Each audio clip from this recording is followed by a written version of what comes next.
If you are someone who's applying through the GMAT or the GRE test waiver option to the UVA Darden application, this is a walkthrough of the test waiver application process. A lot of these applications will be independent of your main MBA application. There are places where you have to add this information from within the application form itself, but there are a lot of places where you have to submit your GMAT or GRE test waiver request independent of this main application form. And once you have that approval, that is when you start with the application process. This process will open up from the main application. So create your login. And once you are in the main portal, you will have an option to select the test waiver application. So once you select the test waiver application, this is how you need to proceed. First, also make sure that you are applying for the right deadline. So for the specific application deadlines, there is a very specific test waiver application deadline. So let's say the round two that we are targeting now is 4th of January 2024. So the round two test waiver application deadline is 13 December 2023. So you have to apply for the test waiver by this date, after which the request will not be taken up. So in case you have your test waiver approval from the school, that is when you start with the main application. This is what we will suggest. So what are the waiver criteria in this case?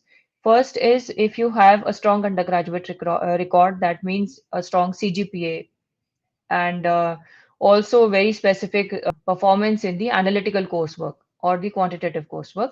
This is the first criteria. Second is if you have a master's or an advanced degree in the analytical discipline specifically.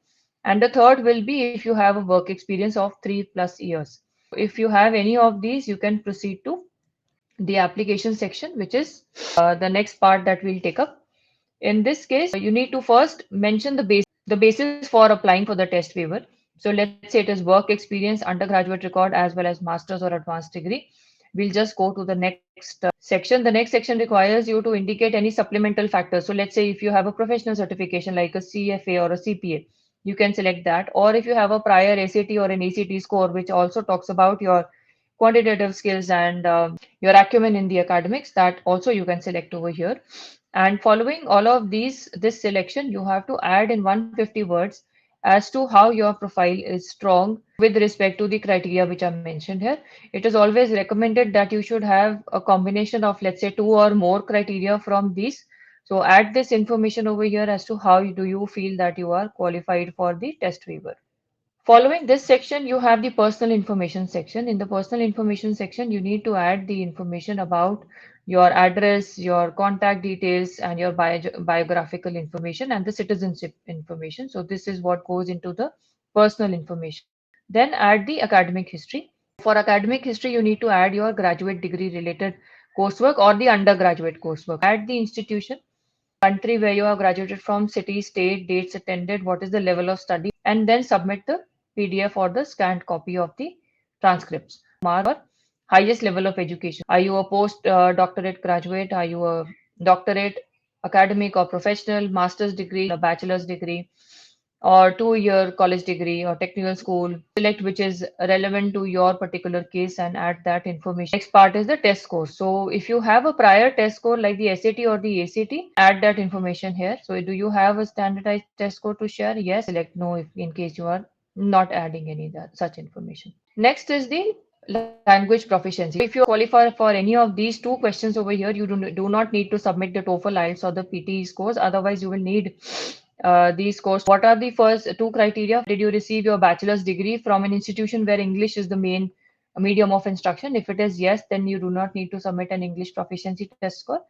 Or if you have received a master's from a university where the medium of English instruction was English, you do not need to submit the TOEFL or the IELTS or the PTE score.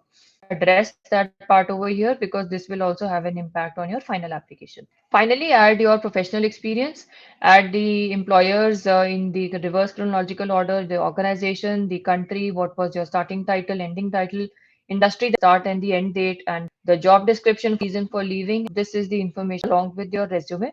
Update your resume. Add the total months of work experience you would have at the time that you matriculate, that is by September. So add that information, and if you have certifications, select those from the professional certification section. So all of this information goes into the professional experience. So finally, check that you have complied with all of the required information for this application and submit it. Once you have this particular information, you will be able to apply through a test waiver in the main application section. So all the best. In case you have any questions, feel free to add them in the comment section below and we'll be happy to address them for you.